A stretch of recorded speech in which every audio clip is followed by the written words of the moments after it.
and Breakdowns.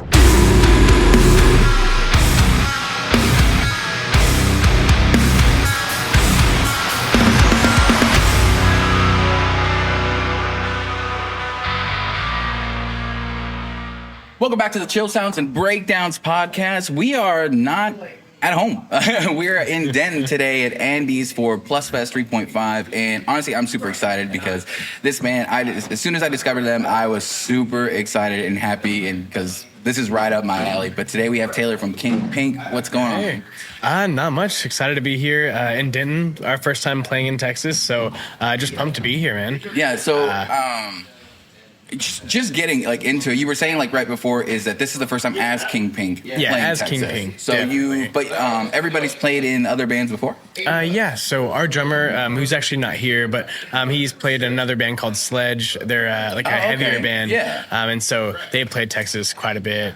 Our drummer today, our fill-in, he's played in another band called Full Color Dream, and so they played Texas quite a bit. And then I used to play in a band called Cheap Kites, and we played down here, and in a band called Keeper, like 10 years ago or something. Wow, I do remember Keeper. You remember Keeper? That's crazy. Yeah. No, yeah. That was me for sure. Okay, so this brings me back to the point that like this makes perfect sense because like from the jump on that first EP and like singles, like it sounds like you guys have an idea of like what you're doing right away. Like it's very solid, very quickly. At least in my eyes, from someone's looking at it from like the outside. Is that kind of how it felt going into this project? Not really. No? Honestly, Okay. we had a bunch of different ideas, and at least for me personally, I feel like they all sounded so different, and like I wasn't sure how they were going to make sense as a unit. But then working with the other guys and just figuring out just a good flow, like they help me to dial everything in, and I know we have a certain consistency in it. Okay. Is there like a main driving force like for writing? Is there someone that's more, I guess, dominant in that area?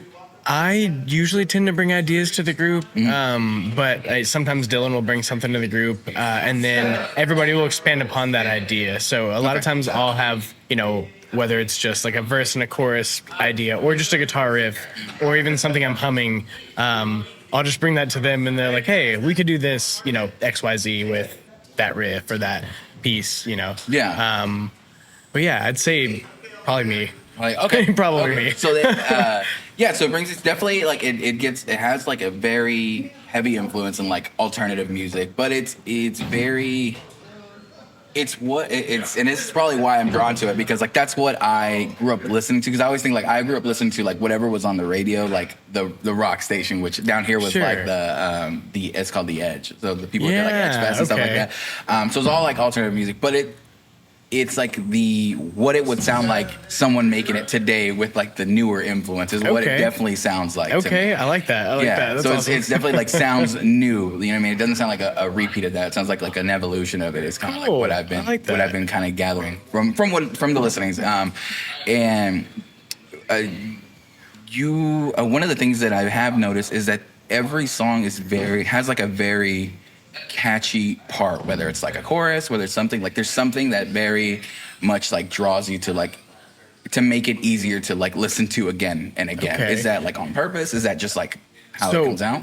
I definitely try to, I don't know, I like to have something I can sing along to. Like I like to listen to music that has a certain catchiness to it. And so in anything we do, whether the structure is ABC, very simple and formulaic or not, or if it's just, part after part after part, and that's the song, I like to have something that I feel like I can sing along to, and it just, I don't know, has a certain, catchiness to it. I definitely try to, I guess, what I'm trying to say. Yeah. No, for sure. I definitely enjoy that a lot. I found that it's funny enough, like I found that as I've gotten older, like I definitely enjoy that a lot more. Okay. It's one of the things I do look forward to is having like a chorus that I can sing along to, or even just like lines and songs that I'm very like excited to sing along for. One thing I was noticing, like at least for me, and maybe for the general masses, but I'm generalizing, so I'm probably gonna be wrong. But I think singing is the easiest part for someone to relate to because it's something that I think everybody kind of does on their own. Yes. You know, whether it's like good or bad, it's like people like sing in the car, sing in the shower, whatever. Right. So it's the easiest thing to be drawn to. So something catchy that they can like sing along to, I think is super important, and it becomes those songs that you end up like playing over and over again. Right. No, most definitely. Because not everybody plays guitar or drums or, you know, or bass or whatever. So yeah, I definitely think that makes sense. What did you start doing first? Like, music-wise? I used to sing in like, so my family, you know, I was raised in a church. Okay. And so I sang with like the toddler choir. Okay. I did that too. Like I did. Yeah. And that was very like loose. That was very just like every other Sunday or something we'd sing a song or try to. And then I started playing guitar whenever I was 12. And then I always just liked to sing on my own. So I decided why not try to play guitar and sing at the same time. And then any band that I joined after that, we never had a singer, so I ended up just defaulting and being the singer. Oh, so that's kind of That's kind of I think what really ended up happening. So, but I love it. You know, it's been fun, and I love singing now. Like that's like my thing. So, is that in King Pink? Was that the same thing, or King Pink you went in going like I want to sing like for this band? Oh, I wanted to sing for sure. I was ready. I had songs, and I was just like, hey, let's do this. Like I would, So, really so are you the first one that brought the idea of starting this project?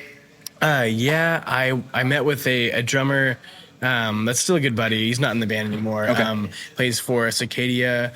His name is Dylan Brooks. Oh, yeah. So I actually reached out to him, and then he brought Dylan McIntyre, who's still in the band. We all met up one night and then just started playing these ideas and putting it all together, and then it has just evolved and evolved and evolved to be what it is now. So okay. That's cool. Yeah, I think we have Cicadia coming down, like not here pretty soon. That's awesome. Yeah, that's awesome. Yeah, that's really awesome. But it's funny the band chemistry stuff, like trying to figure out who fits in who and who can. You know what I mean? Like that's another thing. Is like, can you do like you were saying today? Someone's not here. Like you have a fill-in. Drummer, you said? Yes. Drummer, so our drummer Kevin lives in Seattle, and he'll fly down so we can go on the road, go play shows, and just to record. Like he'll be down here in October for all of that. So we'll be playing 3 shows in Texas, and then we're gonna be recording with our friend Trace in the band Red Sun. Okay. We're gonna be recording a couple songs with him. In October, and Kev will be here for that. Okay. But Zach, who is filling in for us now, super awesome drummer, super like just great dude, and he's been stepping up and filling in whenever Kev can't. Okay. And it's been really cool to get to work with that dude. So. I think honestly, like it's one of the cool things about being in like a music community is that like you have people that are willing to not only help but like who you will also vibe with, like because they even like being friendly and being able to have a feeling that's going to travel with you and you're still able to perform the way you'd like to like is essential. But I think that's what community kind of brings in the music scene. And I love how like they're branching out. Like you were talking about how you even like got mentioned to play on this show was just like you knowing someone, because I think you were saying y'all were might come down here anyways. So I mean we were gonna just come down to check it anyway, and then knowing Alex. I don't know. He just reached out and was like, "Hey, y'all want to play this?" We're like, "Okay, sure, yeah." Like that'd be awesome. So yeah, it's all about making friends. Like it is. It really is. Yeah, it's definitely what makes it easier to go on the road and to be able to have people to work with on the road that you are comfortable, so like what you're coming into. Which definitely. Going on the road is one of the daunting parts. Is like, okay, you'll have to work with whoever's there for sure. Have you ever ran into like anything kind of crazy with like a setup or something? Not necessarily. Well, I mean, I've run in. I've shown up. I remember showing up to a show. It was in, I think, Flagstaff, Arizona. It was on my old band Keeper's first tour ever. And it was not that you can't play in somebody's backyard or something, and that not to say that can't be cool. But it was just quite an experience. There wasn't really a PA system there. I don't think it was like promoted as a show or anything. We kind of just played to like a family, which is cool. Like they were like nice, like they fed us. we all felt really uncomfortable. It was very awkward. Yeah. There were no other bands on the bill, and interesting. So it was like just like a private event kind of thing. Yeah, we didn't know. I was 19 years old. It was my first show in Arizona. First time ever leaving the state on my own with friends, and so I was like, oh, we're booked for a show. We have food, $50. Okay, cool. I don't think we got paid. We got food, so that was cool. But yeah, it was a weird start. To the tour, it's gotta just maybe if that was clear at the beginning, you know what I mean? Yeah. Like, okay, like, and you have to like stop by there, like, okay, this is gonna make this easier. But like going into something like that blind would be definitely very jarring. It was interesting for sure. And luckily, like the people I was with, they're all great, and like we got to. I don't know. There was some camaraderie in getting through that. We had a good time despite the weirdness of that. We made it fun in our own way. I guess. So I when I was in a band, that was one of the things that my drummer used to love those shows. Used to love the weird ones. Like it's like it's like those are the ones that like you have to figure out on the spot. Like not with our band, but he had a previous band.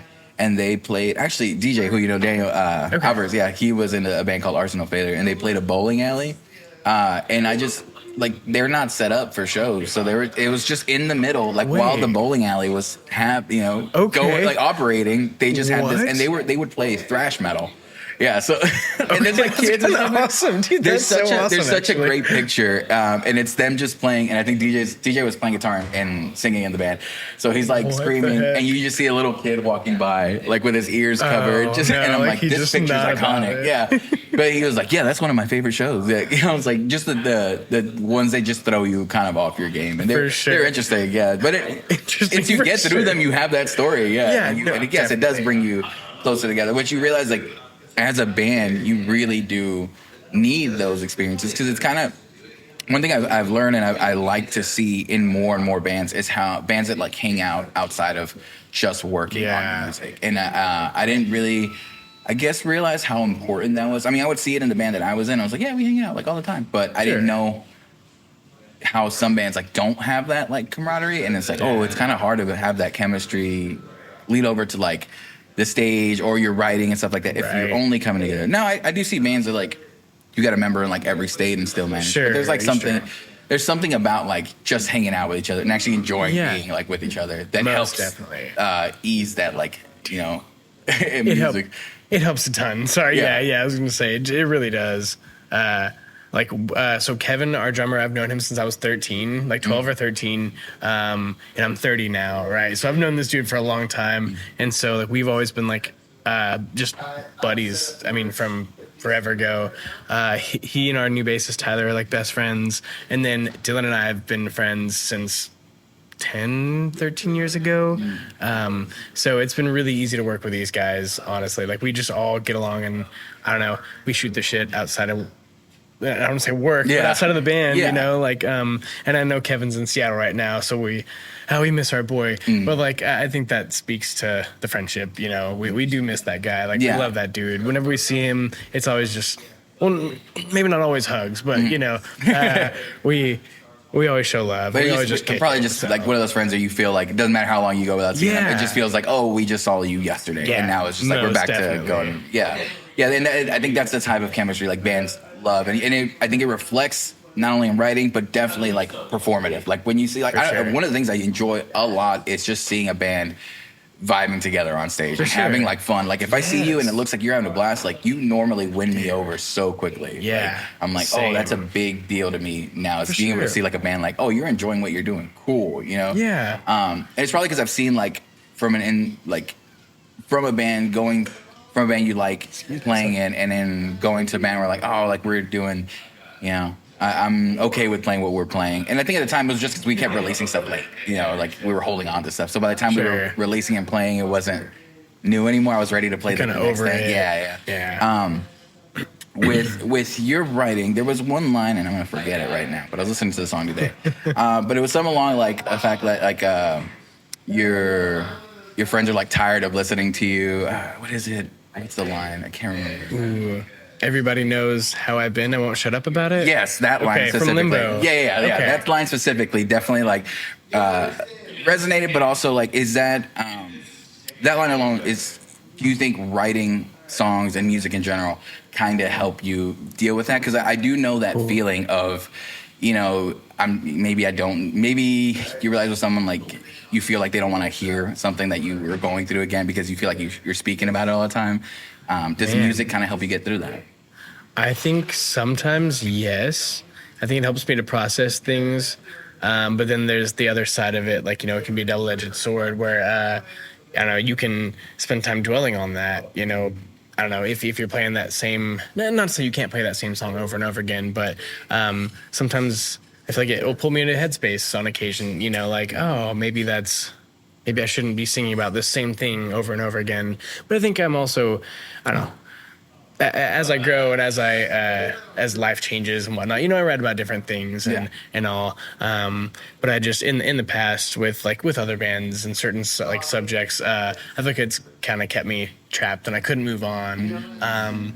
And so I don't know. It all just depends on your attachment to those songs and the writing behind that. But it can go both ways. It can help, and I think sometimes it can, you know, not be the best thing for you. But it's also where you have to make a decision if you want to keep doing that and potentially stay in that headspace, or, you know, do the hard thing, rip the Band-Aid off, and move on. But yeah, I definitely can see it being difficult if you're still processing whatever that was written about. Then I'm like, oh crap. Even I feel like even if you were like getting a little better and then singing that song again or performing it and then reliving like, oh no, this is really like how I felt, and then kind of regressing back into like, oh, okay, even like kind of losing some of that progress sometimes. But and I think I've seen that especially with like bands who won't play some of like their older songs anymore, and like bands are just like seeing it from the outside. It's like, it's just a song, play the song, like that's the one we want to hear. But like, oh, definitely, especially being in a band and like talking to like so many people, and I was like, yeah, it's kind of tough, like especially those.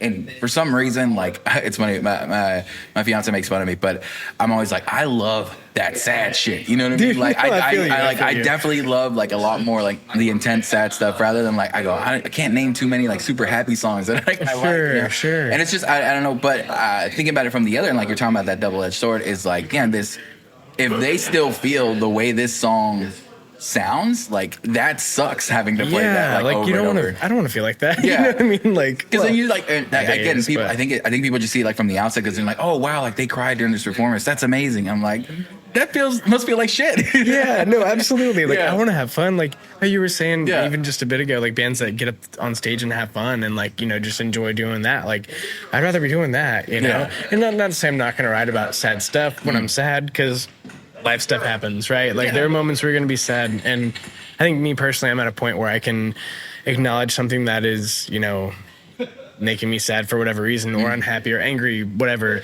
And now I can write about these things and not just stay stuck on it, you know. And I can get up on stage and I've already like kind of let that out, or I can just strum a little bit harder and it's like, oh, that feels good to just be like, you know what, I'm over this. Like I'm playing the song because I felt this way, but now I'm like, I don't know. Now I'm removed from it for XYZ reasons, you know. Kind of just the performance or, you know, just becomes more of like a cathartic experience. Like, yes, I'll feel it again during this song, but as soon as the song's done, like, you know, it's not still here. You know? I guess that's a good sign of like, hey, like I've made it through like this progression like that. Definitely. So the first release that I saw was back in 2022. Is that right around when the band started, or were you guys kind of formed before? So we had started around 2018, 2019. Okay. We actually had a couple songs out, like on our Spotify and, you know, just other platforms. But we ended up having some issue because our old bassist had his distro kit under his name, and it was some stuff with that. But we plan to re-release those songs and then the next year. But we had been playing a couple of shows back before COVID, and then COVID hit and it kind of slowed everything down. We weren't sure if we were going to keep being a band, you know, had a couple different member changes. And then once we got through that, we had songs ready to go, and we'd kind of, once we've gotten through COVID, we kind of just reconnected, like put everything together, and then dropped the EP, and then have been doing the thing since. It just kind of worked out. So that's super cool. Amazing. And I'm excited that you were saying that like later this year you're going to start recording again. Is that just a few more like just songs that you have written, or is it like a project you're looking to put together? So right now we want to do a couple of singles. We're talking about doing a split with some friends. We're just gonna wait to see what they say before, can't say anything. You know what I mean? Yeah. We just have to see if they're down for it. So hopefully it'll be a single by itself, and then 2 songs on a split with them. And if that works out, that'd be awesome. Yeah. And if not, we're just going to drop the 2 songs anyway. And then we're also going to try to work on something, either an EP or an album for next year. We just have quite a few songs that we're working on. And so we're just trying to plan it all out and just slow ourselves down enough to drop them, to release them. So yeah, that is a thing that like, you have to kind of look at that rollout thing. You know what I mean? Like figuring out like, okay, like we have these songs and we can easily drop them, put them just out. Whenever. Yeah. But what's going to be the best for like the band to keep for sure. It's an interesting thought process to have. Yeah. Now it's different. How do you feel? How do you guys like feel about the whole thing? I mean, I enjoy doing it. I enjoy like having something like planned and prepared to be able to drop it and I don't know, just push it. I think on a lot of bands that I've been in, we've kind of just dropped songs as we had them, and that's fine. There's nothing wrong with doing that. But I've just seen better. I don't know if I want to say results from just doing it but I've made more connections that way from just planning things out, dropping a video, posting at the right time every day, to try to fight the algorithm really and all that. So the algorithm and all that fun stuff can be irky at times, but it is what it is. It's kind of like have to either just deal with like, all right, I'm gonna have to play the game a little bit. Definitely. But again, you work hard on this music. You definitely pay money like to get this done the way you want it to be done, and you're like, I'm proud of it. How do I get the most people to show it? Yeah, definitely. The thing about music is like it's exciting to share it. You know what I mean? Like it's super exciting, and especially if you. If again, when you work hard on it, you have friends, not only in your community, but then you realize like how much music connections. Sorry, we might need to wrap up. Need some more time? Oh, for this? Maybe like another 10 minutes. Okay. Yeah. Sorry, we are in the venue right now, so they're about to sound check. So, but that rollout, you want to make sure that it's appreciated, like the work you put into it, like definitely. As much as you can. And you can, like, I forgot, I bring up this quote so much, and I should learn how it goes. But I think it was if I'm not mistaken, I think it was Nas who was talking about like music. Like if you really didn't care like about your music and this and that, like then you would just record that stuff and keep it to yourself. Yeah. But if you were putting it out, it's because you want people to share it with you. You know what I mean? Absolutely. And it's fun. Yeah. Again, like community is one of the biggest things. Yeah. Like, you meet more people and then you get to go play in front of more people. Yeah. I'll hit on that a little bit. Like you're talking about, you were going to do a few Texas dates later this year, but touring, have you guys done a lot of that? So we haven't as King Pink. Okay. We've done a couple of runs. We've earlier this year, in April, we did a 9-day run with Sunfo, a band from Oklahoma City. They're like a Midwest emo band, and good friends of ours. I've been hearing that. And so, they're great. If you haven't checked them out, you got to check them out. They're great. Let me just plug Sunfo real quick. Sunfo's amazing, just saying. So we got to go and do a run with them. Went up to the Midwest, hit like Chicago, Madison, Wisconsin, Kalamazoo, Michigan, Nashville, Tennessee, and a few more other spots. And then 2 years before that, we went to Omaha, Nebraska, Kansas City, and a couple other spots with our friends in the band Feverist, another great band, Feverist. And then like a year before that, we did another run with Sunfo. It was like a 4-day run to Missouri. How is do you feel like the reception's been to like you playing these places? Honestly, it's been pretty cool. Yeah. Like everybody has their show where it doesn't pop off quite, as big as another one, or where you might have missed a big guitar part or something like that, you know what I mean? But pretty much anytime we played, like we've gotten at least a couple of people that'll come up to us and talk to us and like really just dig it, and we get to meet new people, and it's cool. So, Yeah. but we usually get a pretty good response. Yeah.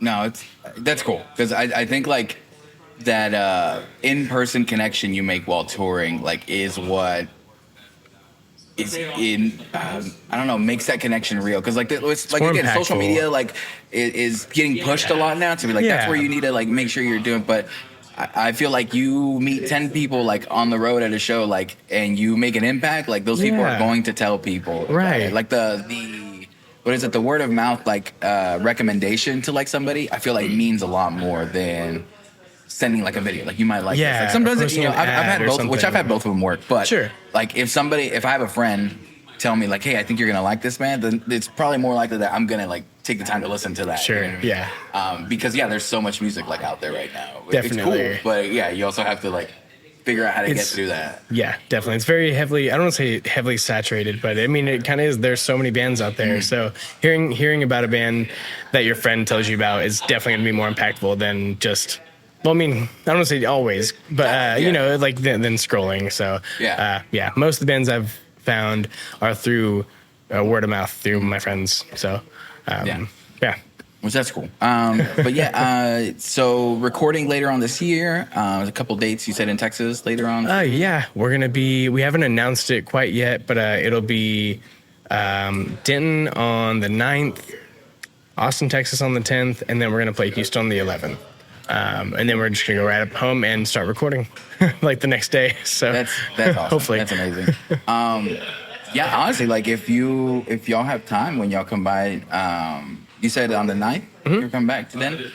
Maybe we could like set one up where you guys can all, or at least I think I still have a better setup, but at least we can sit down, maybe do like a longer one. That way we can kind of dig into some stuff with the rest of the band. Yeah. Kind of sick. That'd be awesome. But yeah, other than that, like I'm excited to see y'all play today. This will be my Super first time excited. seeing y'all live, so I'm like, super hyped again. Let's go. But yeah, so thank you for taking the time today. I appreciate it. So this was a mini episode 118, with Taylor from King Pink Band. Thank you for stopping. Thank you. Thank you, Appreciate it. AC. Thank you guys for listening. Thank you guys for watching. We'll see you next time. Thanks. Time it says better lose your man. We should run away, love me instead. Purchase sounds and breakdowns.